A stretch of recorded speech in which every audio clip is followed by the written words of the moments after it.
السلام علیکم ورحمۃ اللہ تعالی وبرکاتہ نحمده ونصلی علی رسوله الکریم اما بعد قال اللہ تبارک وتعالی فی القرآن المجید والفرقان الحمید فاعوذ باللہ من الشیطان الرجیم بسم اللہ الرحمن الرحیم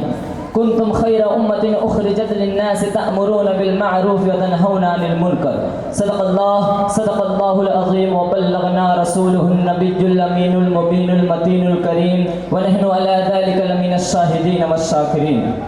محترم سامعین کرام، آج میرے تقریر کا عنوان ہے رہ گئی رسم ازاں روح بلالی نہ رہی۔ کسی شاعر نے کیا خوب کہا ہے،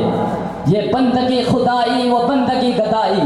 یہ بندگی خدائی و بندگی گدائی، یا بندہ خدا بن یا بندہ زمانہ، یا بندہ خدا بن یا بندہ زمانہ۔ غافل نہ خود ہی سے کر اپنی پاسبانی، غافل نہ خود ہی سے کر اپنی پاسبانی، شاید کسی حرم کا تو بھی ہے آستانہ، شاید کسی حرم کا تو بھی ہے آستانہ۔ مکرمی جج صاحبان اور میرے پیارے دوستوں،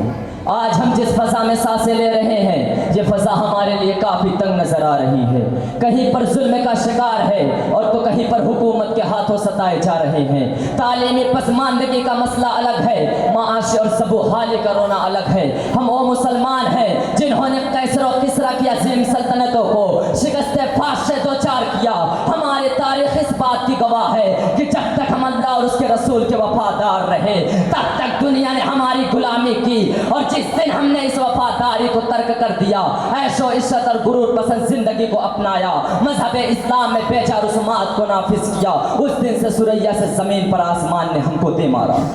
محترم سامعین کرام، ہمارے دور کا سب سے بڑا المیہ یہ ہے کہ ہم نے اسلام قبول کیا، مگر افسوس اسلام نے ہمیں قبول نہیں کیا۔ ہم کہتے ہیں ہم مسلمان ہیں، ہم نے کلمہ پڑھا، مگر اس کلمے کی صحیح ترجمانی ہم سے نہ ہو سکی۔ آپ ہمارے اسلاف کی زندگی پر نظر دوڑائے تو صحابہ سے لے کر اولیاء تک یہ وہ محبوب بندے ہیں جنہوں نے اسلام قبول کیا اور اسلام نے انہیں قبول کیا۔ وفاداری ایسی نبھائی کہ حکم ہوا لڑ جاؤ تو لڑ جاتے تھے، حکم ہوا نماز پڑھو تو نماز پڑھ کر کے عبادت کا حق ادا کر دیا، حکم ہوا روزہ رکھو تو روزہ رکھ کر کے روزے کی روحانیت میں مزید اضافہ کر دیا۔ اور پھر جب شار مشرق نے ہمارے اسلاف کی اتباع رواداری اور وفاداری کا یہ عالم دیکھا تو کہہ اٹھے آج بھی جو ہو ابراہیم سا ایمان پیدا، آج بھی ہو جو ابراہیم سا ایمان پیدا، آگ بھی کر سکتی ہے انداز گلستہ پیدا، آگ بھی کر سکتی ہے انداز گلستہ پیدا۔ پھر جب علامہ اقبال نے ہمارے نوجوانوں کو مخاطب کیا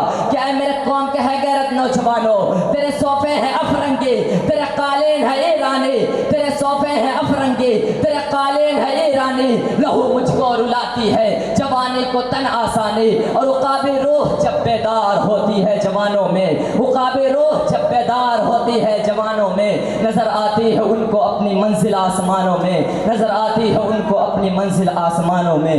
محترم سامعین کرام،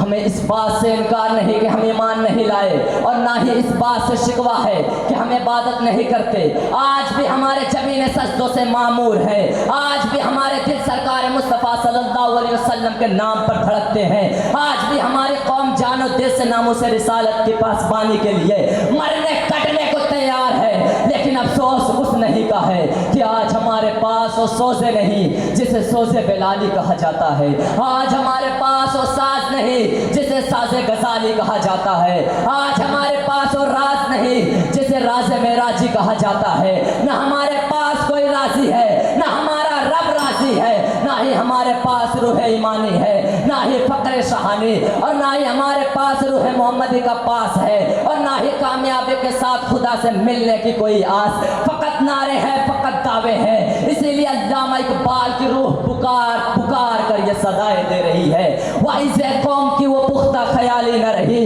وائز قوم کی وہ پختہ خیالی نہ رہی، برق طبعی نہ رہی، شعلہ مقالی نہ رہی، رہ گئی رسم ازاں روح بلالی نہ رہی، رہ گئی رسم ازاں روح بلالی نہ رہی، فلسفہ رہ گیا تلقین غزالی نہ رہی، فلسفہ رہ گیا تلقین غزالی نہ رہی۔ میں اپنی چھوٹی سی گفتگو کو یہیں پہ سمیٹتا ہوں۔ وآخر دعوانا الحمدللہ۔